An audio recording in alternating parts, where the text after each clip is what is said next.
past. When you believe in things that you don't understand and you suffer, superstition ain't the way.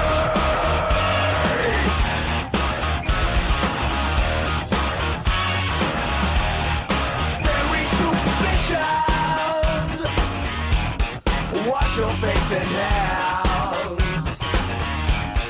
Rid me of the problem. Do all that you can. Keep me in a daydream. Keep me going strong. You don't want to save me. Sad is my song. When you believe in things that you don't understand and you suffer, superstition ain't the way.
Superstition. Very superstitious. Nothing more to say. Very superstitious. The devil's on his way. 31 no baby. Broken looking girls. 7 years of bad luck. Good things in your head. Do you believe in things that you don't understand and you suffer? Superstition ain't the way.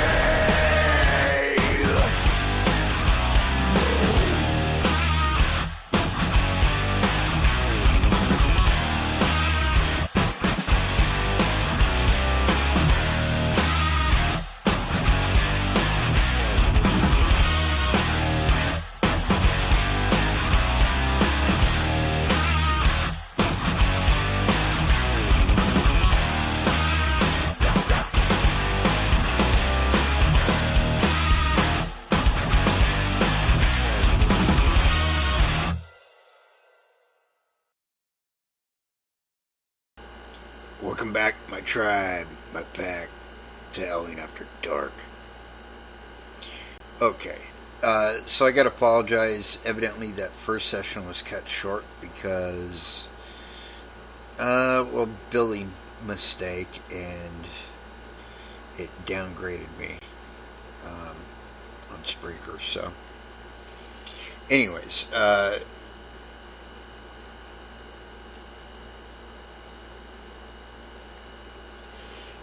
so, evidently what happened is, for some reason, the other part of that EVP session somehow didn't get recorded, or I'm not entirely sure what. I'm actually going to try and retrieve it right now.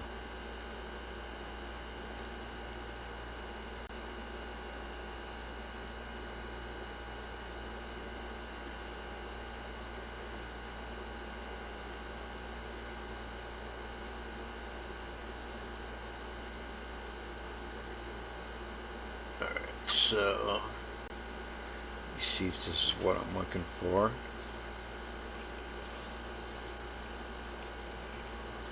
Yep, yep, this is it. Alright. So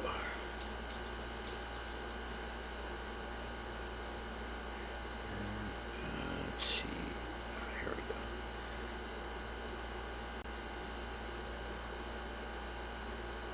Give me 1 second.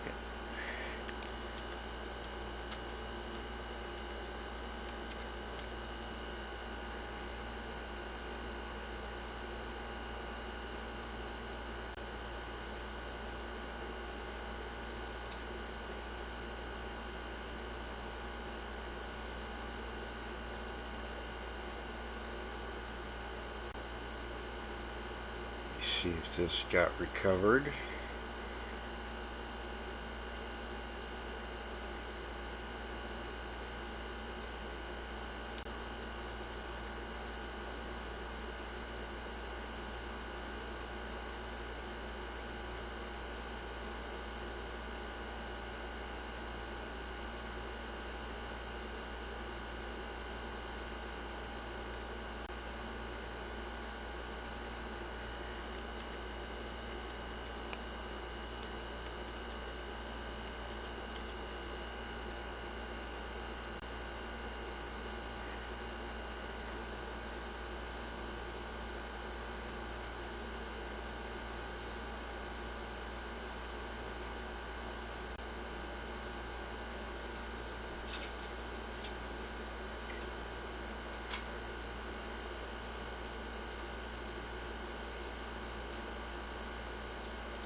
Okay. Let's try.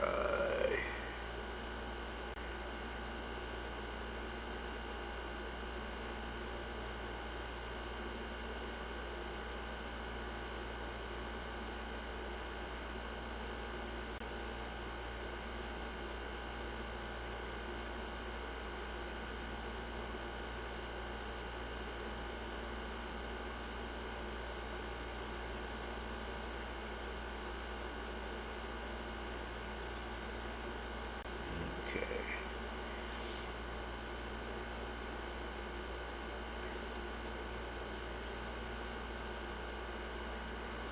Let's see.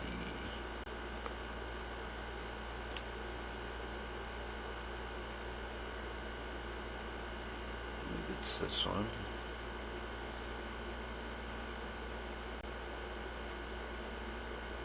Let's see.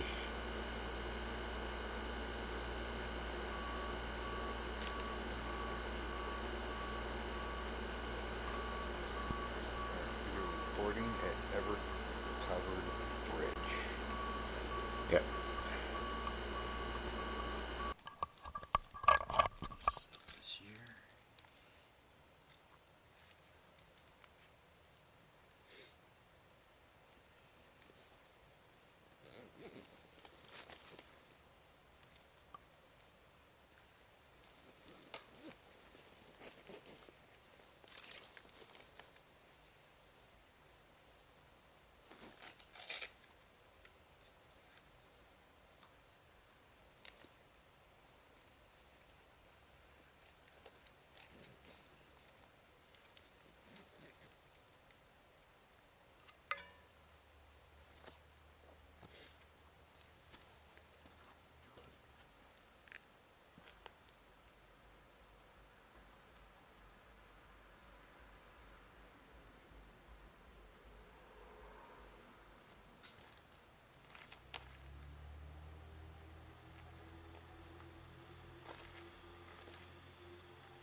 Is that light on over there before?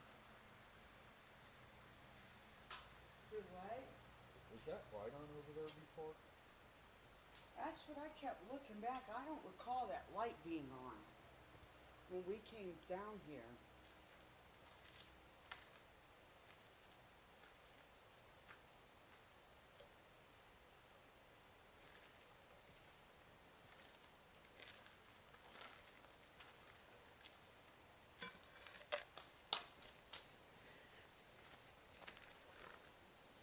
Where did I go? We're right here. We never left.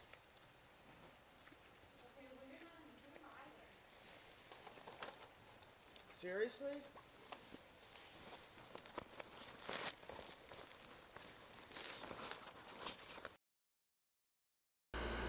Okay, I'm pausing right there because of a couple things.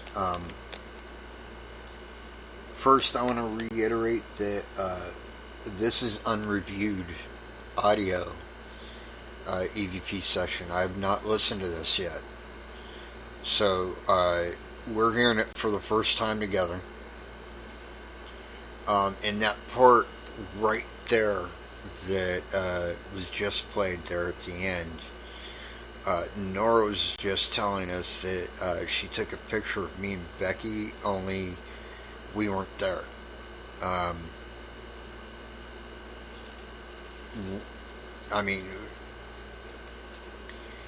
it was illuminated enough that she should have been able to see us, but something was blocking our images from the camera. Um, so, in any case. Oh, and one other thing I wanted to mention real quick that I'm very excited about actually is Ghosts of Paranormal very soon may have yet again, depending on how things go, we may end up with a regular place to go haunt, if you will.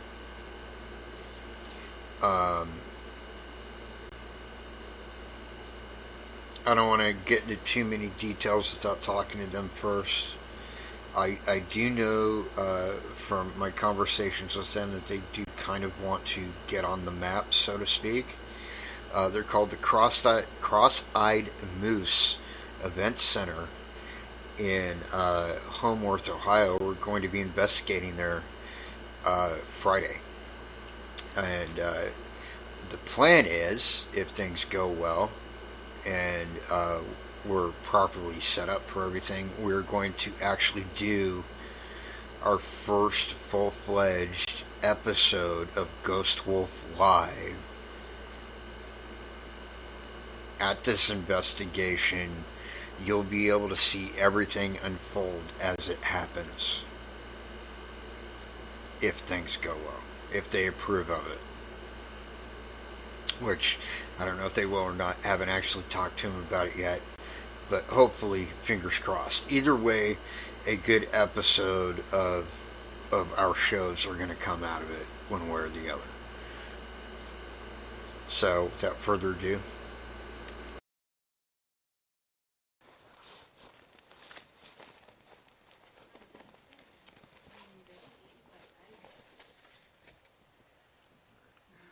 getting out the trusty detector. Go through pictures if you want. Now, here's the thing.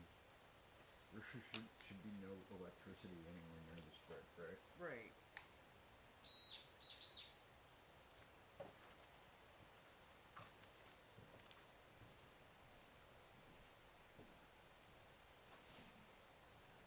You got yours, I got mine.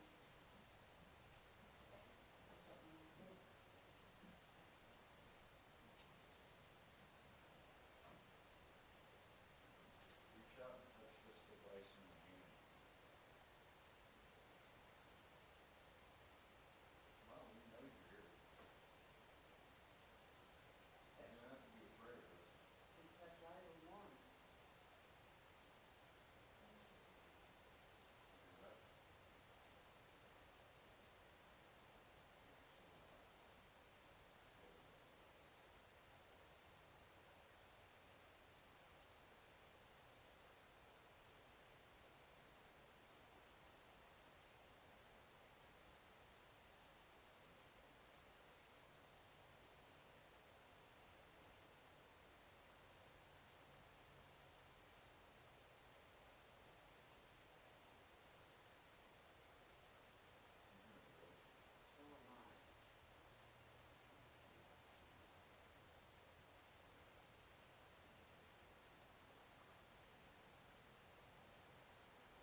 Okay, this audio is much more faint than I had intended because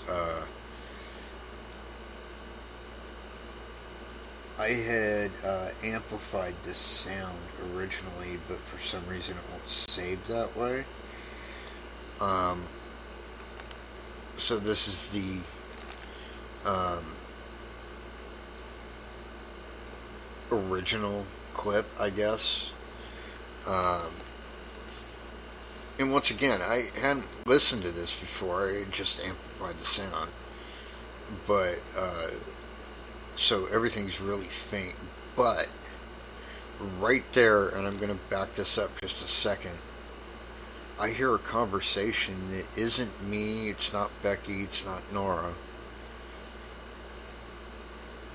Just like a tidbit of a conversation between two people.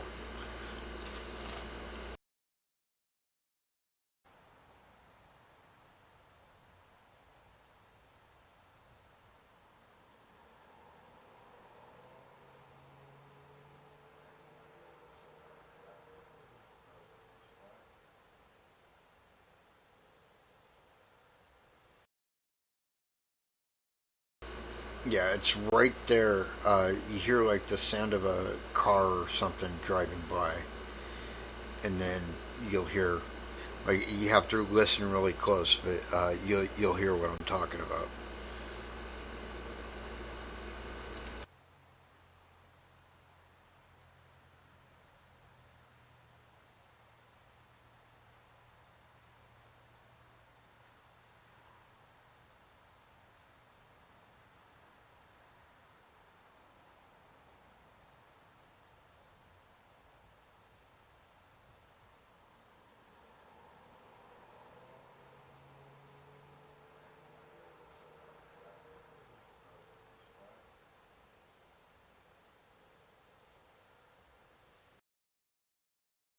Yeah, it was like right there. You hear like that vroom of like a car going by real close.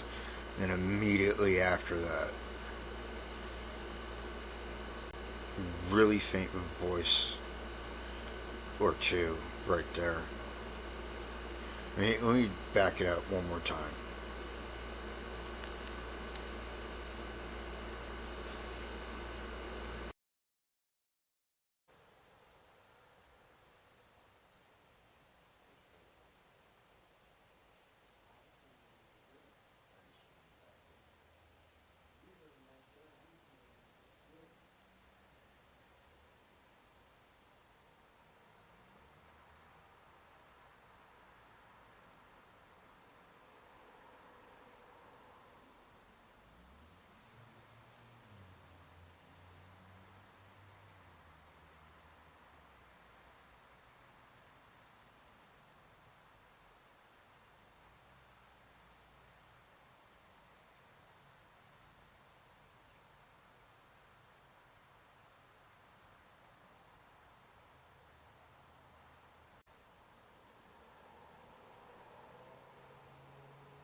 Now,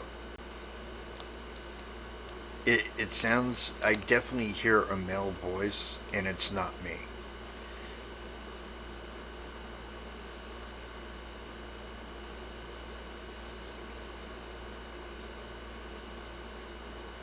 So, since I was the only male that was physically present there at the time,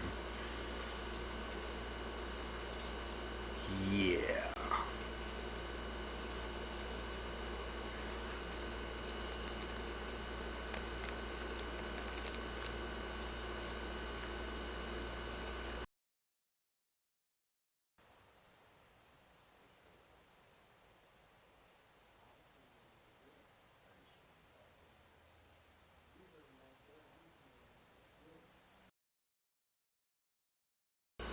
And again, right there, let me play that again.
Sorry, I accidentally muted the mic there for a second. Yeah, so it was like right there before you hear the next car go by. There's like a conversation, it sounds like between two people, and it's not us. Um, we weren't actually talking uh, at all at this point.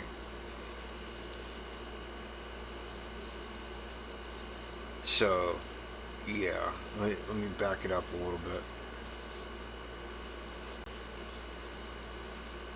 All right, here we go.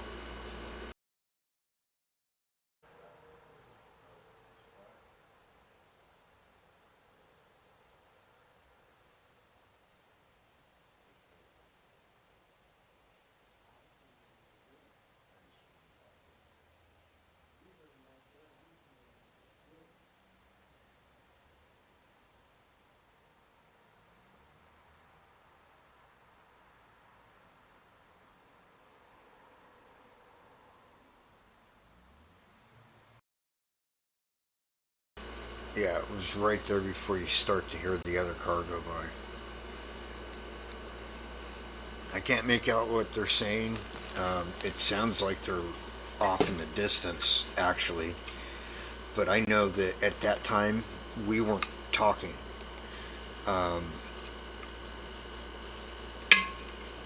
we were actually being quiet because we were actually physically hearing voices. We were hearing disembodied conversation. So this fits right in with what we were physically hearing.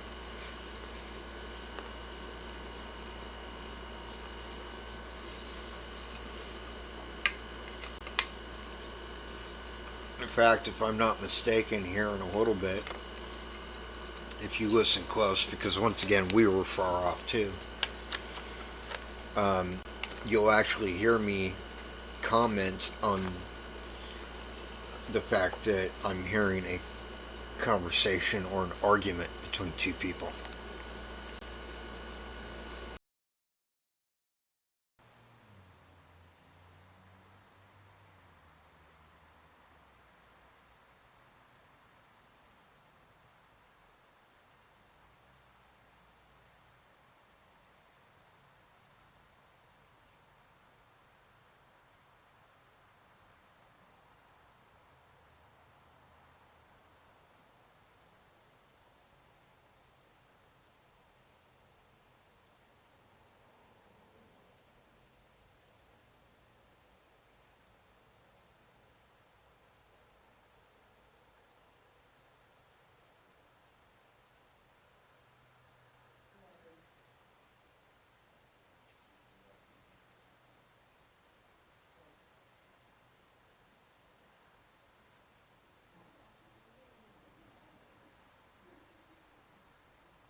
Now, I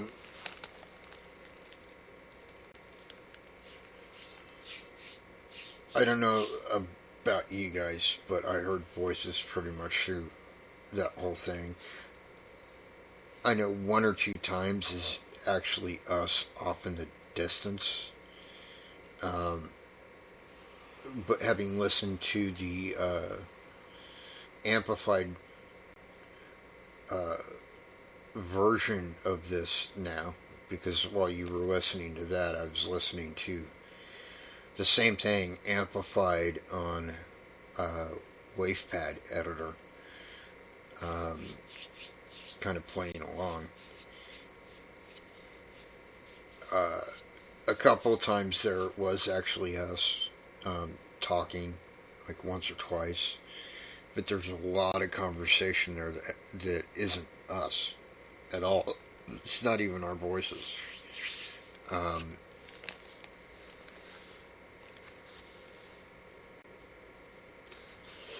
and I really wish WavePad editor would allow me to save the amplified version so you could hear it like I do, but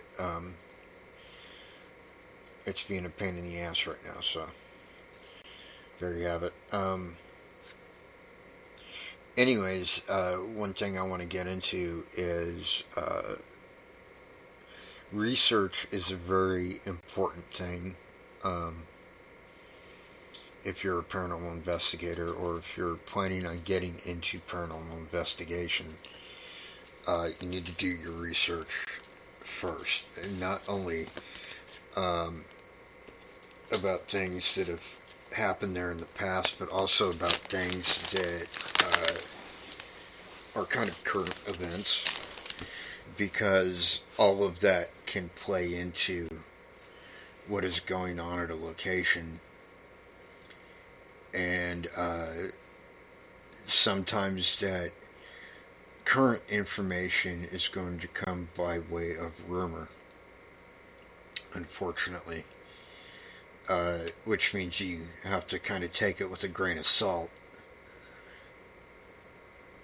But it does give you possibilities of what could be going on when things are like different. Like I said in the first part of this tonight, we got the distinct impression that we weren't welcome there, which is first, because we did not feel that the prior 2 or 3 times we had been there.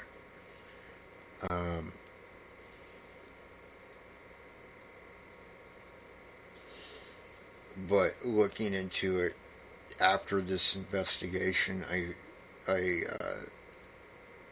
heard some rumors that possibly there's somebody or somebodies, if you will,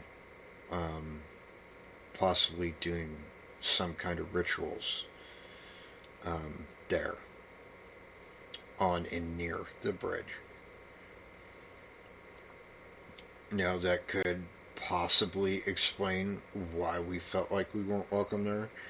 If something dark had been conjured there or summoned there, um,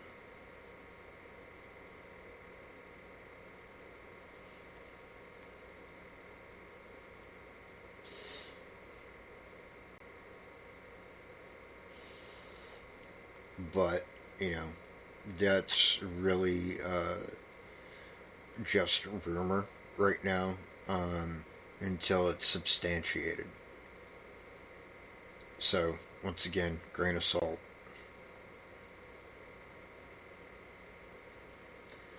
Um,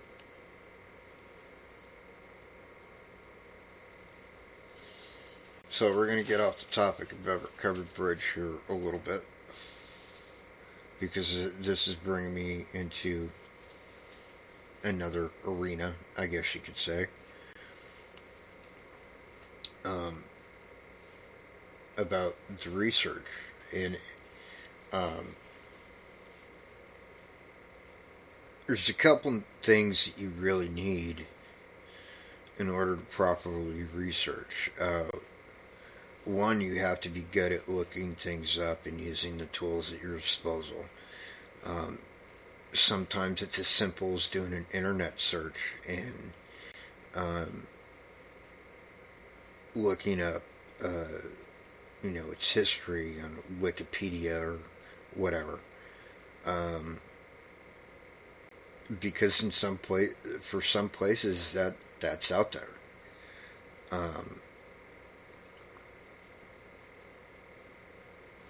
for other places, there's no real history about it online, so you have to go to libraries or historical societies and dig up the history that way, um, which is n- not that hard, but it is a little bit more involved. Um, for current events, a lot of the time, yeah, you're relying on rumor. Um, there's also, once again, you can go to your library and look up current newspaper clippings for that area. You can look up, if you know how to do it. You can go to the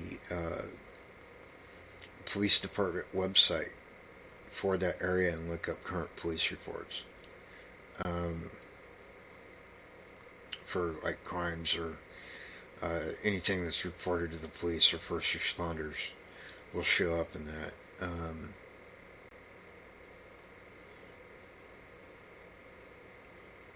You know, and that's the other part. Sometimes it takes a little bit of thinking out of the box like that, because I happen to know a lot of paranormal investigators. Some are very well known, some aren't, and most of them, not all, but most of them won't go that extra mile with their way of thought. Um, to even think about looking up police blotters or whatever. Um,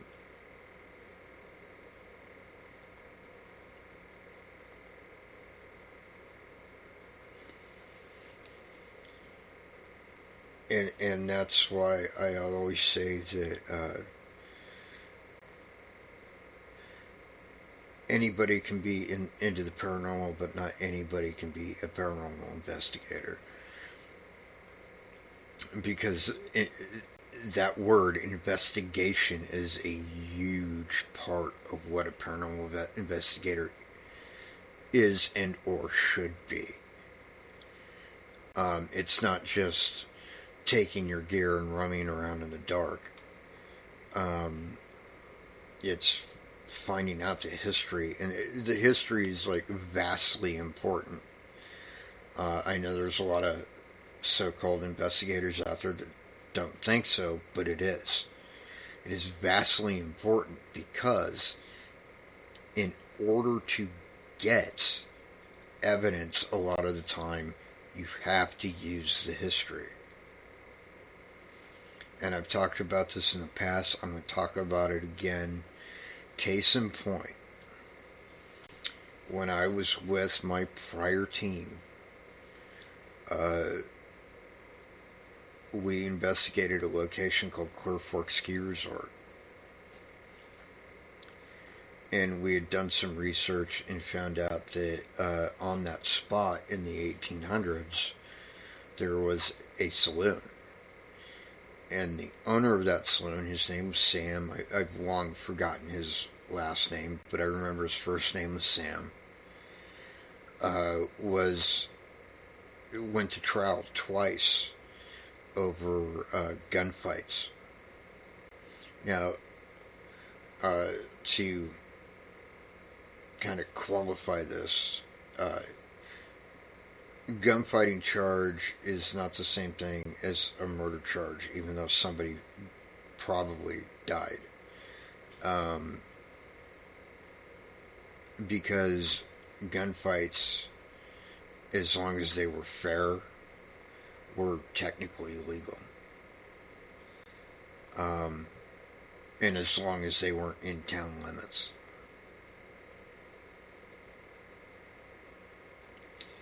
And so I had found that out. I also took an educated guess, and this is something else you have to do a lot of the time investigating. I took an educated guess that Sam was provoked a lot due to this historical fact. People seeing him as a, you know, murderer, you know, an unsavory character and all that. And that was not my approach when I dealt with him. And as a result of my approach, I captured for this prior team probably some of the best evidence they've ever gotten. And that's not me bragging. That's actually a statement of fact. To the point where if we were on good terms and I could get a hold of that evidence, I would play it for you and you would be shaking your head going, yeah, he's right. So basically what I did when we went to this location, and it currently does have a bar, which is probably not too far from where the bar in Sam's day was. So I went and I sat at the bar like I was any other customer. And of course, this is long after closing hours, so nobody was there. And we had digital recorders rolling. And this is actually captured on multiple digital recorders. I said, Sam, you know what? I bet you a lot of people treated you like you were a low down murderer and this and that, but I don't believe that's true. I think you were probably just defending yourself, and so therefore I'm not going to provoke you, I'm not going to yell at you, I'm not going to do anything that other teams have probably done. I just want to have a conversation and maybe a shot. And as soon as I said maybe a shot, you hear a clink of like glass and what sounds like whiskey getting poured into a shot glass. That was just the audio evidence. Because what we captured at the same time actually wasn't even us. It was a group of people that was coming to investigate with us as like a part of an event type deal.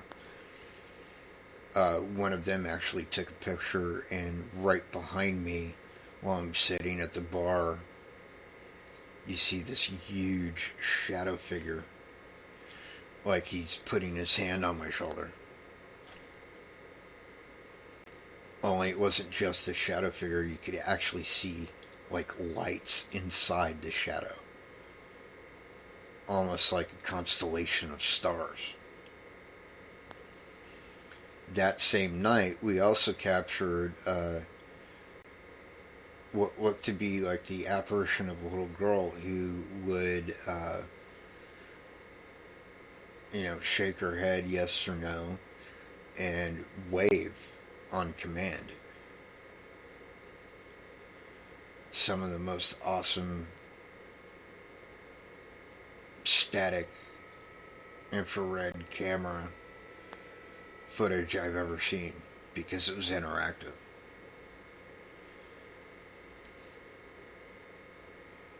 But unfortunately, I'm no longer on good terms, or I wasn't on good terms with that team. I don't even know if they're a team anymore.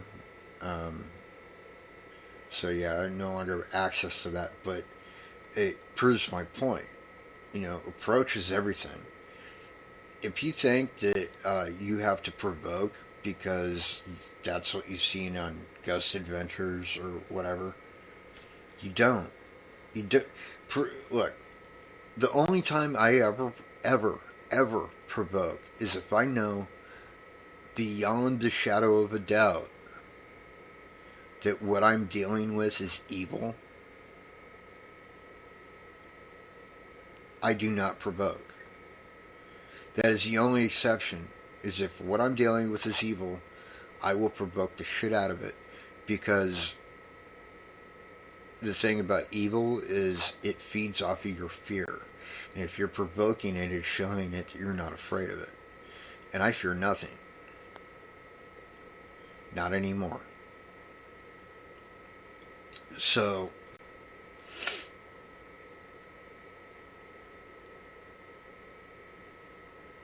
approaches everything.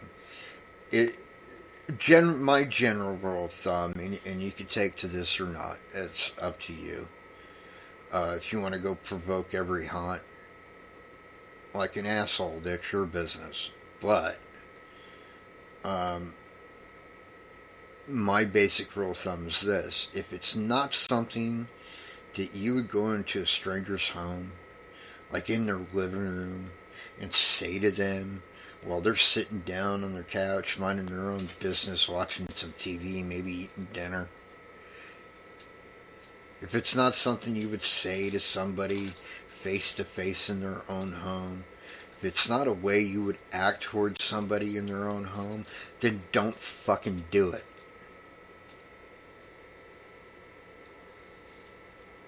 Because fact of the matter is, you're probably just pissing them off. And trust me when I say this, the last thing you want to do to a friendly spirit is piss them off, because the next time they see you, they're not going to be friendly. Not to mention, there's this old saying, you catch more flies with honey.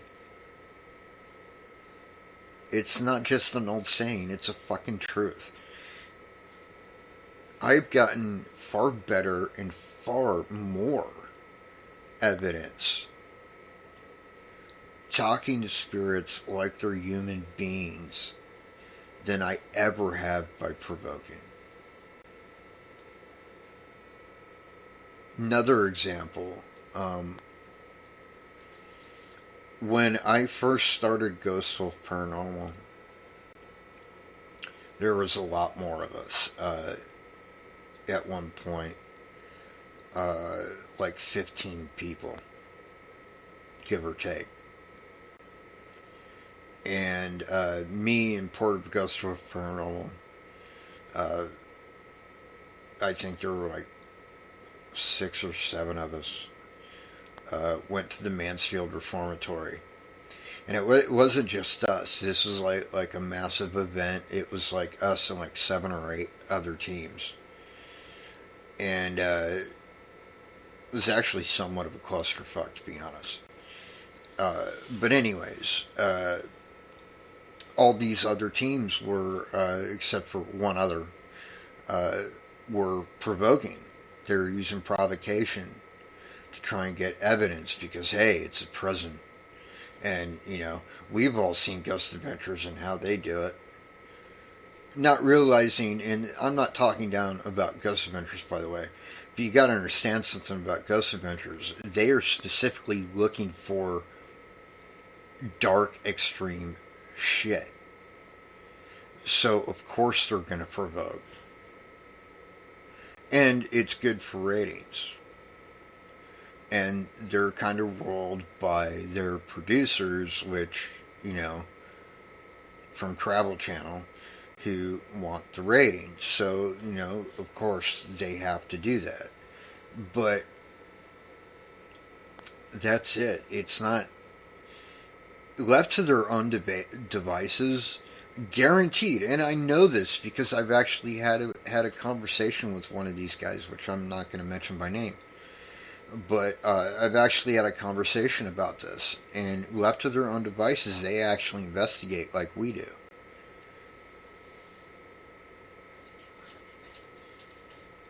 Because they get more. But in any case, so we went to the Mansfield Reformatory. All these other teams were provoking and getting nothing. And so me, one of my lead investigators, Cody, and one other person that is no longer with the team uh, was there. And rather than provoke, we went into, I think it was East Wing. And, for a little bit, it was just us. There was no other teams within sight or earshot as far as I know. I go, hey, look, I know all these people are provoking you. I know a lot of people provoked you in the past, yelled at you, talked down to you, whatever, because this is a prison. But you know what? You lived here, you died here. As far as I'm concerned, you served your time. I'm just here to communicate. And the second I finished saying that, before the word communicate even finished leaving my lips, full blown, solid shadow figures were coming out of the cells. To the point where we could all see them with our naked eye. That is until some other asshole team came around the corner with a fucking flashlight on and ruined it. But not the point. So, really, take that in mind, If you're one of those teams that's provoking because you've seen it on TV or you think it's the thing to do, really think about that. Really think about the fact of how you would want somebody to treat you, face to face in your own home. Do you really want somebody coming in and yelling at you and berating you and calling you names and whatnot? Of course not. Why should it be any different for them? Just because they're, ghosts.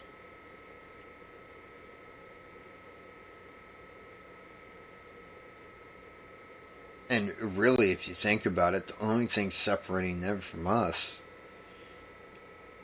is we're still alive in this life, in this realm, dimension, whatever you want to call it.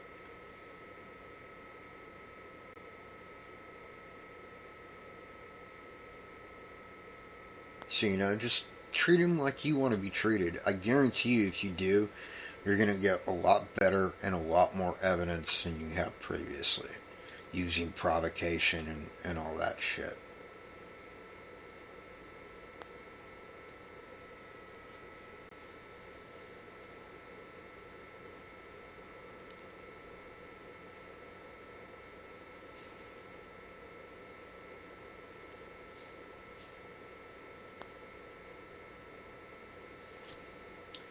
So, that's about it for tonight, folks. I want to thank you, my pack, my tribe. Until next time, peace out.